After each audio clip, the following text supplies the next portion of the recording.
Welcome back to Truthful Only. Today we're going to be reacting to the allegations brought against Diddy.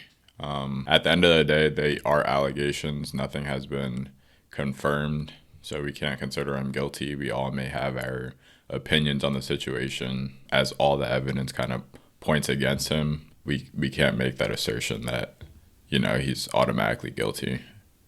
In our court system, you're innocent until proven guilty, so we got to stand by that. Let's get into this video and see what we find out that we don't already know. Justice. The indictment goes on to allege Diddy showed a pattern of abuse, mostly against women, that included verbal, emotional, physical, and sexual abuse, including the use of extensive grooming tactics. This is why I think it's very important that you shouldn't idolize men at the end of the day. There's a lot of people, especially in the music industry, that looked up to Diddy the last 30 years or so. And this is exactly the reason why. And I also believe that you shouldn't give a man so much power, because you see that our sinful nature, we're just corrupt at heart. At the end of the day, we have too much power. Everything's in our hand. There's no need for God when we feel like we pretty much are God, instead of actually submitting to God and actually following his way. The indictment does allege that Diddy hid his victims for days at a time to recover from the injuries he inflicted without being publicly observed. I feel like when your mind gets so corrupt and you have everything in the palm of your hands, it's just not normal enough for you to follow God and just get married, just do things more traditionally. I think that when you have everything, you entertain situations like this. You entertain ideas like this where you just kind of go off the deep end. You're like, okay, that's not satisfying anymore, so I have to go to this extreme, because the normal stuff that the world would deem as normal is just, it's not fulfilling anymore. A couple days later, Combs came to the home where Liza Gardner and her friend were staying. He was irate and began assaulting and choking Liza Gardner to the point that she passed out. That brings us to the next allegation that has stark similarities to Liza Gardner's. Joy Dickerson alleges Diddy recorded this assault. All three of these civil lawsuits were filed last November under the New York Survivors Act, and so too was a bombshell. I don't think that Diddy is sorry for all the stuff that he's gotten caught up in. I think that he will say on camera that he's sorry, but that's only because that he got caught. If he never got caught, he would have continued this. It's just crazy that you could be like in your 50s and you're still doing like nonsense like this. You haven't like grown up, you haven't matured whatsoever.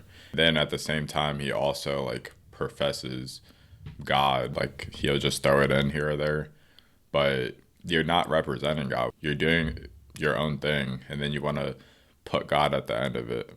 Or when you get in a sticky situation, when you get caught with some of these sexual allegations, now you want to mention God.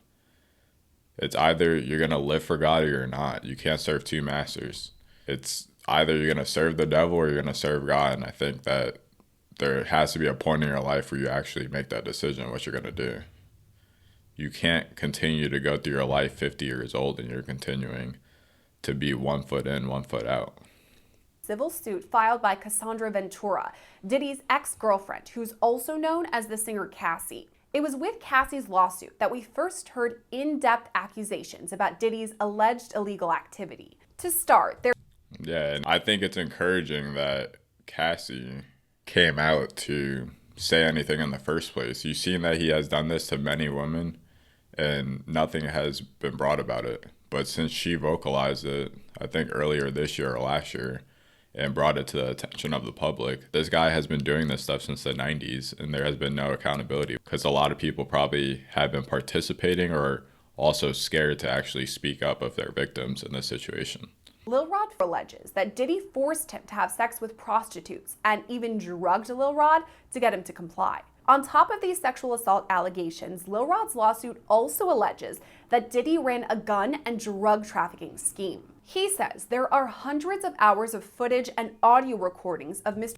You see how it doesn't just stop with the sexual immorality, but then it goes to trafficking weapons and all this other illegal activity. Nothing is fulfilling for this guy. He's done it all. So now he has to keep going more and more extreme, and it's never going to end. If he never got caught with this, he'll continue down the same path. He would just pretty much feel invincible because no one's stopping him. It's good that this has been brought to the attention, like I said before, because if it didn't, who knows where we would be in another 10 years if this behavior continued. To start, there's the New York nightclub shooting in 1999. Lil Rod alleges Diddy required his then girlfriend Jennifer Lopez to transport his illegal firearm into the NYC nightclub. The court docs also allege Diddy forced his then artist Shine to assume responsibility for the shooting of several individuals. Lil Rod's civil suit points to another alleged cover-up too, this time for a shooting outside Diddy's Chalice Studios on September 12, 2022. According to court docs, Diddy, his son Justin, and Justin's friend referred to as G.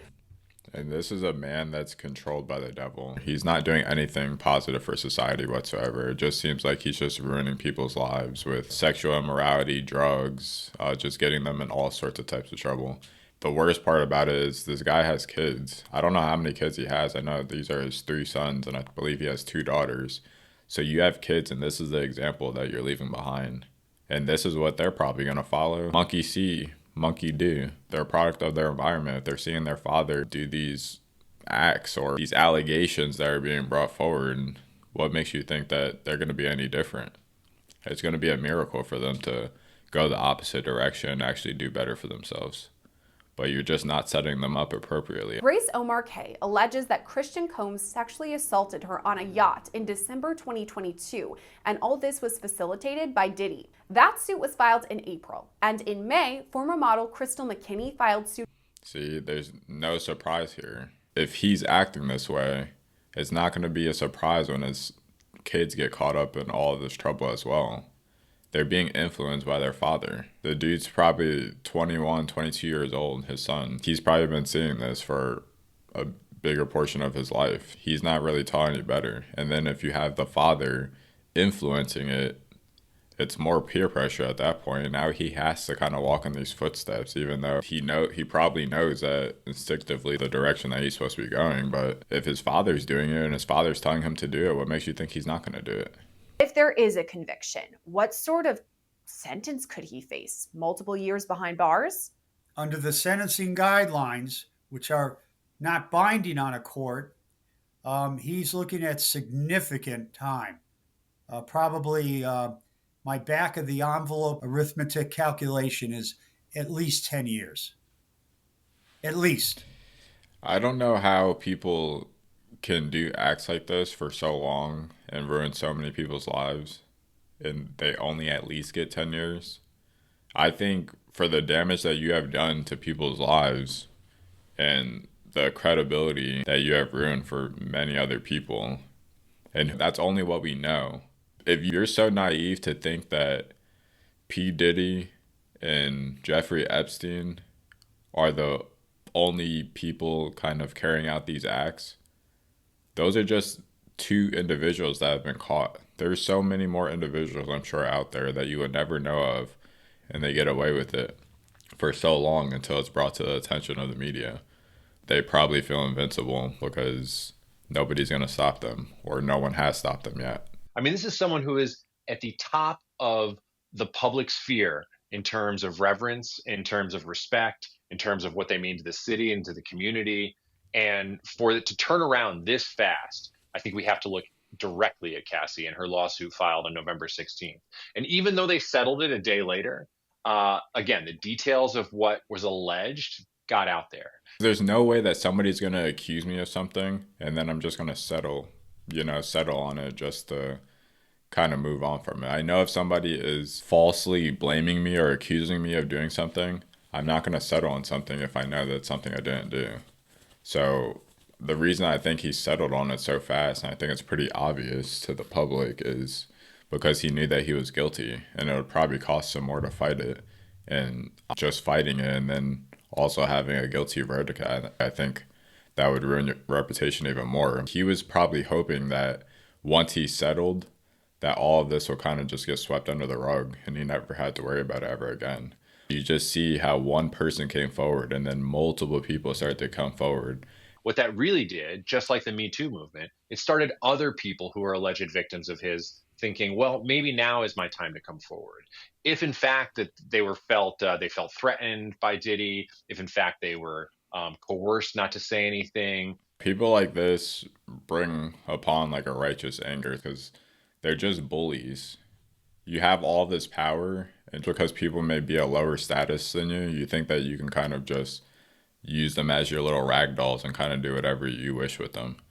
Anybody that he can deem any sort of control over, he'll take advantage of that in a heartbeat and kind of not feel bad for it and kind of continue about his day. He kind of just treats these people as property. Violent threats, through physical threats, through emotional threats, and potentially of having whatever acts they committed with Diddy being recorded and even having those used against them as electronic threats. Yeah, and if that sounds familiar, that's what was said that Jeffrey Epstein would do. He would record these acts that people would be involved in, so he would be able to use that as a form of blackmail. Once you're able to use that as a form of blackmail, you can control that person. After his arrest, Diddy pleaded not guilty to federal charges. A statement from his legal team reads, quote, "Sean Diddy Combs is a music icon, self-made entrepreneur, loving family man, and proven philanthropist who has spent the last 30 years building an empire, adoring his children, and working to uplift the Black community." It means absolutely nothing. For you to do all of that, and this is what you're doing behind closed doors, it doesn't matter. All the good that you have done gets thrown out the window when you're doing corrupt activities when the cameras aren't rolling. When the cameras are rolling, that's when you want to act like a good individual for society, the Black community. Then when the cameras are off, you're over here doing scandalous acts like this. He is an imperfect person, but is not criminal. To his credit, Mr. Combs. He is criminal as well. Him beating on Cassie in the hotel that they showed, that's criminal already. It's called assault. You're assaulting a woman that clearly doesn't want to be there any longer, and you're pretty much forcing her to stay there. She clearly wants to leave the hotel, but you're over here beating her. Luckily for the cameras, that's the only way that we would know. If there was never any camera evidence of that, he would deny it to the death of him. He would keep running with that lie forever. At the end of the day, we all can have our opinions on the situation. I do think that we can comment on what is public, but I don't think that we should be definite on anything. We just think that we already know the verdict or what the dude has done or what he hasn't done. I think at the end of the day, everybody needs to turn to God. And I think when we just try to do life on our own, I think that's when we fall into trouble. I think when we're actually seeking God and we're following his way, that is the only way that you're going to be able to maneuver in this life. And you don't have to be involved in any of these scandalous acts, and you'll actually really be at peace with life as a whole in all aspects of your life. But that's going to be all for this video. Like, comment, share, subscribe, and I'll see you guys out in the next one.